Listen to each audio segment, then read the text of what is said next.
कांग्रेस ने फिर से मुझे गालियां देने का काम शुरू कर दिया है। 91 टाइम अलग अलग गालियां दी है। पहला ऐसा प्रधानमंत्री देखा है बहनों और भाइयों, पहला देखा है जो आपके सामने आकर रोता है कि मुझे गाली लग रही है। नमस्कार दोस्तों, आप देख रहे हैं सोशल न्यूज। मैं आपके साथ मोहम्मद अकरम। पहले उत्तर प्रदेश में वादा किया गया और अब उत्तर प्रदेश जीतने के बाद उस वादे पे ध्यान तक नहीं दिया जा रहा है। इसके बाद वही वादा कर्नाटक में जाकर बीजेपी करते हुए दिखाई दे रही।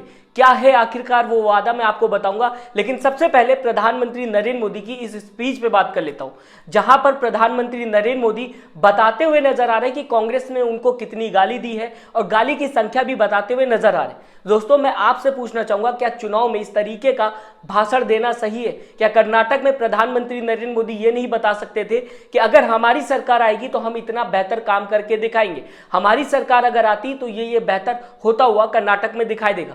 क्या गाली पे बात करना प्रधानमंत्री नरेंद्र मोदी को शोभा देता है? और सबसे बड़ी बात ये दोस्तों मैं आपके सामने रखना चाहूंगा, कांग्रेस ने कई बातें कही है। यहां तक कि आपको याद होगा, राहुल गांधी अगर बात की जाए, संसद के अंदर प्रधानमंत्री नरेंद्र मोदी से कई सवाल पूछते हुए दिखाई दिए थे। उस पे प्रधानमंत्री नरेंद्र मोदी ने एक शब्द नहीं कहा।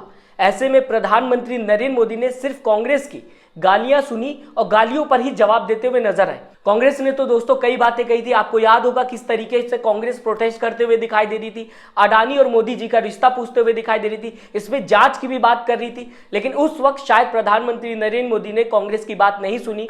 आज प्रधानमंत्री नरेंद्र मोदी ने कांग्रेस की गालियां सुन ली और उस पर अपनी स्पीच देते हुए दिखाई दे रहे। क्या कांग्रेस की वो बात नहीं सुनी जाएगी जो बीजेपी के इंटरेस्ट में नहीं है, या फिर कहा जा सकता बीजेपी उस पर कुछ बोलना नहीं चाहती? आज कर्नाटक में चुनाव है, ऐसे में लगातार प्रधानमंत्री नरेंद्र मोदी क्या कहते हुए नजर आ रहे हैं आपकी स्क्रीन के सामने दोस्तों रखना चाहूंगा। कांग्रेस ने फिर से मुझे गालियां देने का काम शुरू कर दिया है। मैंने देखा किसी ने उन गालियों की लिस्ट बनाई है और वो गालियों की लिस्ट मुझे दी है। अब तक मुझे ये कांग्रेस के लोगों ने 91 टाइम अलग अलग गालियां दी है। अरे कांग्रेस ने ये गालियों की डिक्शनरी में टाइम खराब करने के बजाय अगर इतनी मेहनत उन्होंने गुड गवर्नेंस के लिए की होती, कांग्रेस कार्यकर्ताओं का उत्साह बढ़ाने के लिए किया होता, तो आज कांग्रेस की ऐसी दुर्दशा न होती, ऐसी दयनीय स्थिति नहीं आती। प्रधानमंत्री नरेंद्र मोदी ये बताते हुए, ये गिनाते हुए नजर आ रहे हैं कि 91 बार उनको गाली दी गई है कांग्रेस की तरफ से। अब आप समझिएगा दोस्तों, इतनी ध्यान से प्रधानमंत्री नरेंद्र मोदी कांग्रेस क्या कह रही है सुनते हैं। ऐसे में जब कांग्रेस सवाल पूछती है तो उस पर प्रधानमंत्री जवाब क्यों नहीं देते? क्या सच में वो बात भी सुनते जो उनके खिलाफ होती, लेकिन कुछ बोलना नहीं चाहते? ऐसे में प्रियंका गांधी बताते हुए नजर आई कि प्रधानमंत्री नरेंद्र मोदी अपनी मन की बात कर रहे हैं, अपने तरीके से बात करते हुए दिखाई दे रहे हैं, गालियों पे बात कर रहे हैं, लेकिन कर्नाटक की जनता की बात कहां है? मैंने पहला ऐसा प्रधानमंत्री देखा है बहनों और भाइयों, पहला देखा है जो आपके सामने आकर रोता है कि मुझे गाली लग रही है, मुझे गाली दे रहे हैं। आपके दुख सुनने के बजाय अपना दुखड़ा आपको सुनाते हैं। और किसी ने उनके ऑफिस में बैठकर एक लिस्ट बनाई है। अरे आपके दुखों की लिस्ट नहीं है वो आपकी समस्याओं की लिस्ट नहीं है। वो ये लिस्ट नहीं है कि किसानों की क्या समस्या है, हमें क्या करना। वो ये लिस्ट है कि मोदी जी को कितनी बार किसने गाली दी है। कम से कम एक पन्ने पे फिट तो आ रही है।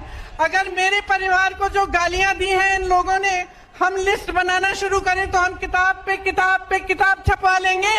हिम्मत करो मोदी जी, मेरे भाई से सीखो। मेरा भाई कहता है गाली क्या, मैं गोली खाऊंगा इस देश के लिए। मेरा भाई कहता है सच्चाई के लिए मैं खड़ा रहूंगा। तुम गाली दो, गोली दो, छुरा मारो, कुछ भी कर लो, घबराओ मत मोदी जी, घबराओ मत।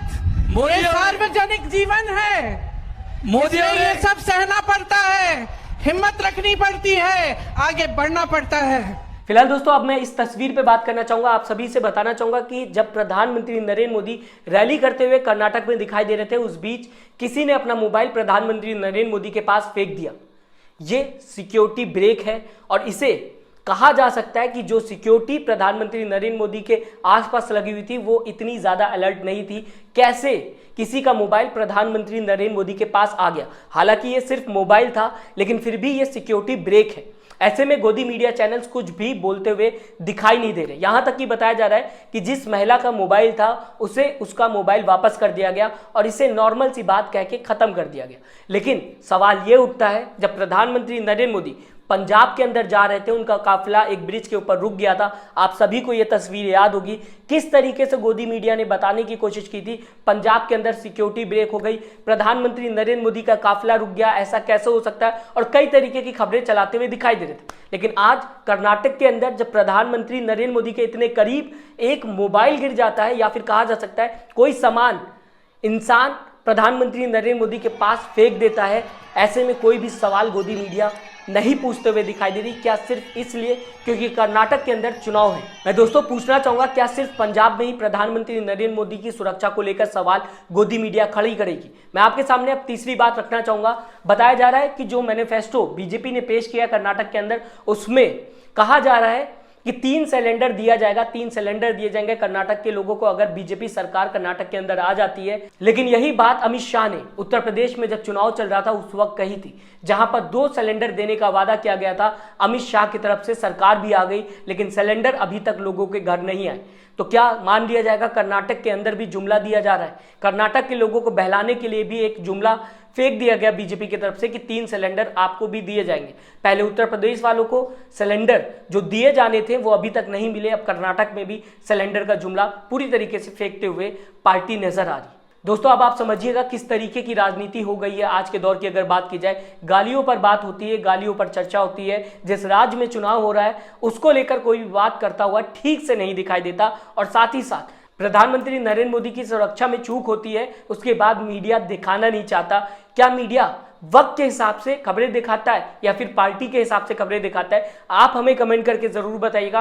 और दोस्तों अभी तक अगर आपने हमारे चैनल को सब्सक्राइब नहीं किया तो जरूर सब्सक्राइब करिएगा लेटेस्ट न्यूज के लिए। अपना ख्याल रखिएगा। नमस्कार। चैनल को लाइक, शेयर एंड सब्सक्राइब करें और बेल आइकन दबाना ना भूलें।